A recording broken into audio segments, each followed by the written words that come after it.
I'm moving into this house with my mom. When my husband expressed disbelief, my mother-in-law, standing beside us, shouted, "I'll cover the monthly payments, so leave."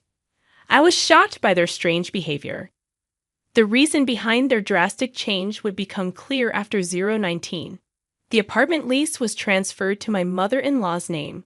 I'm called Summer, and I turned 34 this year.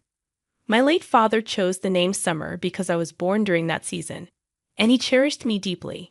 He owned a small factory known for his grinding technology, and I admire his strong presence. Despite my mother scolding me for playing there, my father always took the time to explain his techniques to me. My father's factory faced trouble when the bank tightened loans, resulting in mounting debts despite his excellent skills. The bank considered the old factory not worthy of a loan. Eventually, due to the increasing debts, my father took his own life in the factory. Left with me in elementary school when mother fled the town, and we started living quietly elsewhere. My mother also passed away during my high school years due to the years of hardship, leaving me resentful of the world. However, what kept me going and prevented me from losing hope was the strong desire to showcase my father's skills to the world. I worked hard, earned a scholarship, completed high school, and managed multiple part-time jobs to cover living expenses while studying engineering at a public university. I met Jason, my husband, during university. He was a bit disorganized and often asked for my lecture notes. Since I didn't have many friends in university, Jason's friendly approach gradually drew me to him. Unlike other men, he wasn't put off by my assertiveness. He deeply respected me, saying, "Summer, you're amazing." It gave me a warm feeling, reminiscent of when my father praised me. After graduating from university, Jason secured a job at a small to medium-sized enterprise, while I joined a large corporation. We moved in together right after graduation. Jason took the initiative in household chores, which was a huge help as I was busy with work. 6 years later, at the age of 28, armed with skills and connections, I embarked on realizing my dream of reviving my father's small factory. Jason, always supportive, cheered, "Finally, your dream is coming true." Although marriage had been a topic over those 6 years, I insisted on waiting until my dream materialized, and he patiently waited. To kickstart the project, I raised funds through crowdfunding, leveraging my identity as a female engineer. I became the face of the campaign, garnering support for women's empowerment, gradually accumulating resources and talent. 4 years later, I successfully breathed new life into the small factory. Knowing the bank's reluctance to fund an old factory, I equipped it with cutting-edge machinery, focusing on a clean, modern appearance, creating a workplace where women could feel comfortable. The business took off smoothly, swiftly ascending to the ranks of top-tier factories. To the world, I might have seemed like a fortunate female success story, but it was the outcome of my unwavering effort. Only Jason, my companion since university, truly understood this. Unfortunately, instead of rejoicing in my achievements, Jason, who faced challenges in his job at the small to medium-sized enterprise, lagged behind his peers, and remained a regular employee, grew increasingly cynical. He started envying others, and whenever we met, he'd express his discontent, saying things like, "You're doing well," or "You deserve someone better than me." I consistently reassured him that my success was thanks to his unwavering support. Although unsure if I would have succeeded without him, he remained unconvinced. So, as proof, I decided to marry him and assured him he could stay just the way he was. What I desired from him was tranquility and solace, an innocent heart genuinely moved by my endeavors.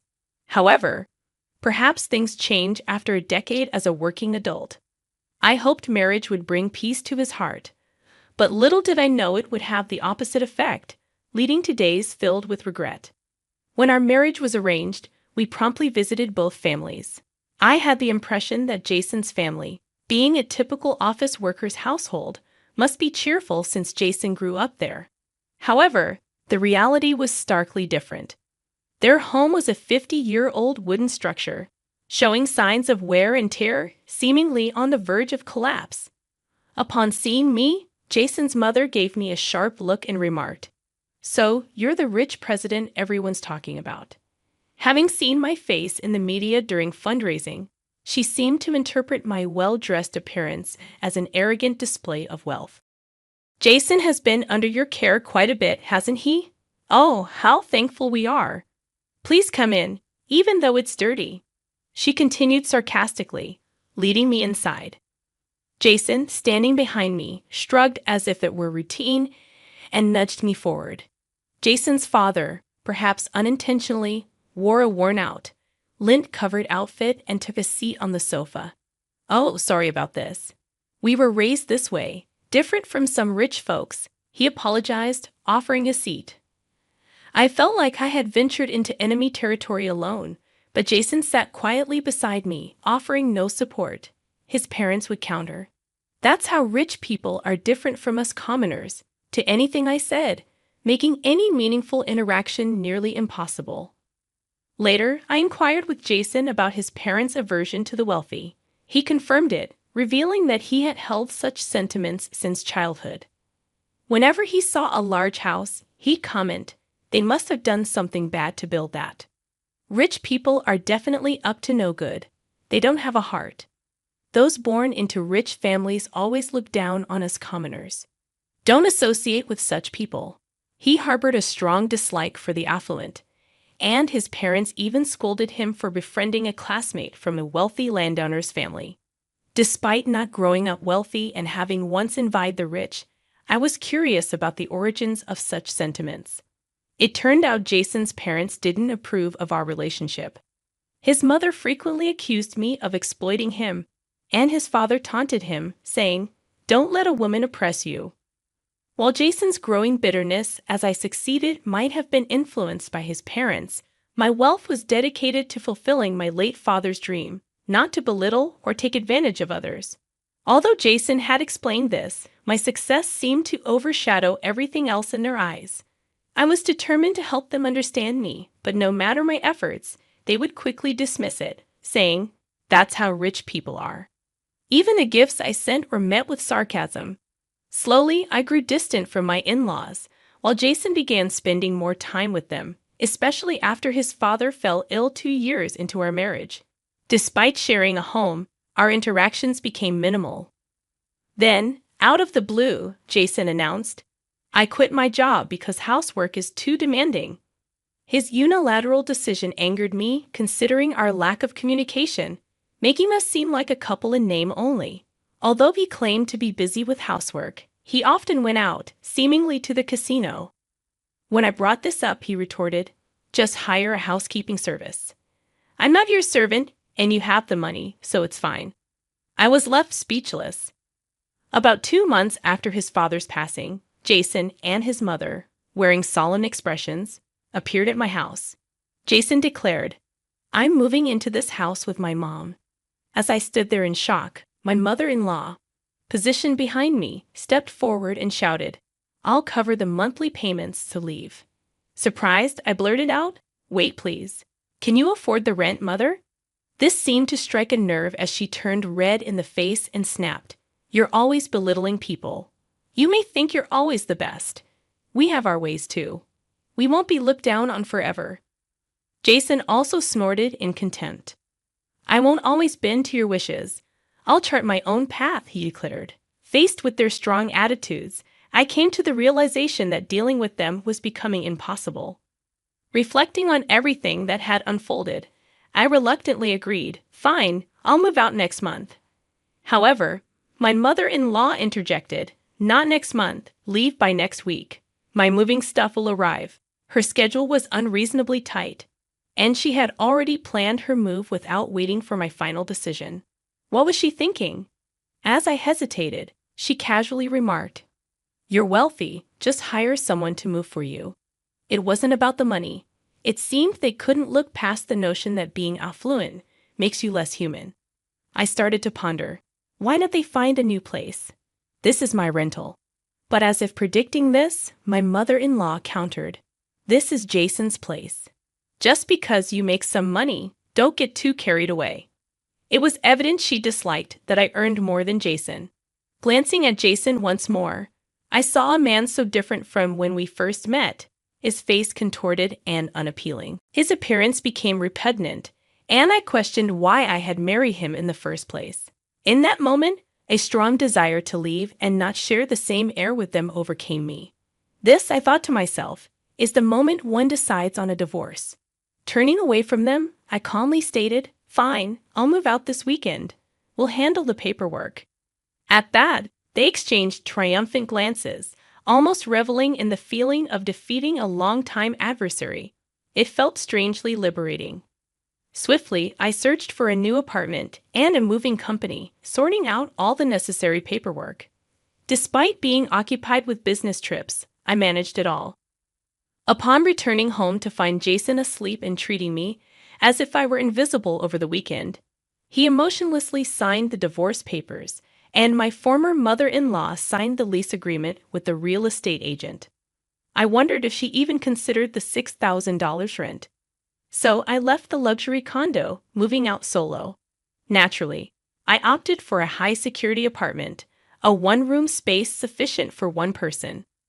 Considering it an opportunity, I let go of many possessions, feeling a sense of renewal. Having the freedom to decorate as I pleased was a pleasant change. I immersed myself in interior decorating for my new apartment, or more accurately, I had to immerse myself to avoid going insane. Never did I imagine that my long-standing relationship with Jason would conclude in this manner. We used to be each other's support during our financially challenging college days. The distortion that gradually crept in over time is quite unsettling. However, a shocking revelation shook my understanding of the situation. A college classmate mentioned witnessing Jason indulging in a nightclub, and an acquaintance from my previous apartment shared sightings of my former mother-in-law driving off in an opulent foreign car, adorned in expensive fur and barely recognizable. The irony was profound. Despite their disdain for the wealthy, they had achieved affluence themselves after I left.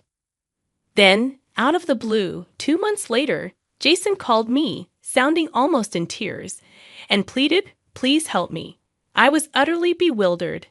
After unilaterally driving someone away, now seeking help, it seemed a terrible twist of fate. Driven by curiosity, I inquired about the situation. Jason began pouring out his story as if a dam had burst. It all started 3 months ago when my former mother-in-law, in a state of excitement, informed Jason, "Guess what?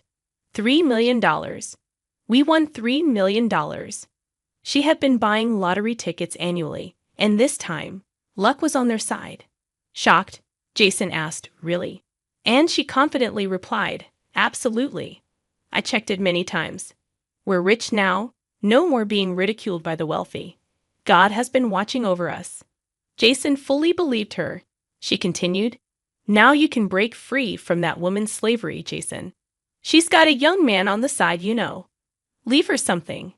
In the thrill of the moment, they both decided to sever ties with me, united in the notion of driving out the perceived devil. Subsequently, they moved into a luxurious condo, reveling in their newfound affluent lifestyle. Jason depleted his savings, and his mother spent her late husband's inheritance extravagantly. However, their joy was short-lived when, upon attempting to cash the lottery ticket, the bank informed them that it was from the previous year, not the current one. Despair engulfed them as it was revealed that the mother had mistakenly checked this year's numbers on last year's ticket. Their hesitation to cash it immediately, fearing my potential claim in the divorce, backfired. Stunned, my response was a simple, "That's unfortunate." And as I prepared to end the call, Jason desperately inquired, "Can I seek compensation, right?" I couldn't fathom the audacity. Compensation? You were the one making baseless accusations, quitting your job and claiming compensation for housework you didn't do. I never requested him to quit his job, and instead of contributing to household chores, he was squandering his time gambling. My anger flared, and I couldn't hold back, yelling, "Don't be absurd, you lazy husband." My sudden outburst surprised Jason, evident in the fear discernible over the phone. If anyone deserves compensation, it's me being kicked out like that, enduring constant complaints about the wealthy from a jealous mother and son who never made an effort. Having aired my grievances, I felt a sense of relief and hung up. The lottery ticket blunder was a foolish mistake. Well, they are just another family to me now.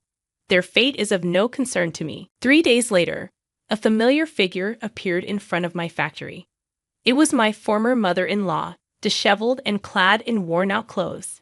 She seemed like a victim as she suddenly knelt, pleading, "Please, please. I can't afford the $6,000 rent. Please come back." Letting out a sigh, I responded, "Didn't you read the documents? You should check things more carefully. First, the lottery ticket, and now this." She looked up resentfully, saying, "Are you going to abandon this unlucky mother and son?" I shook my head, stating, "Luck is something you create. I've forged my own luck." "What have you been doing?" Dumbfounded, she slumped, and I walked past her without offering assistance. Glancing back after a while, she was still seated there. I didn't look back again and continued on my way. Later, I learned that Jason and his mother were evicted from the luxury condo. They relocated to a dilapidated wooden apartment, working tirelessly in part-time jobs, having depleted all their savings. Meanwhile, I intensified my focus on work, and my factory expanded beyond a small-scale operation. I acquired a larger plot nearby to construct a new factory with facilities for parental leave and childcare. Although I can't share this progress with my parents, witnessing happy families with children at work brings back memories of my childhood and fills me with joy.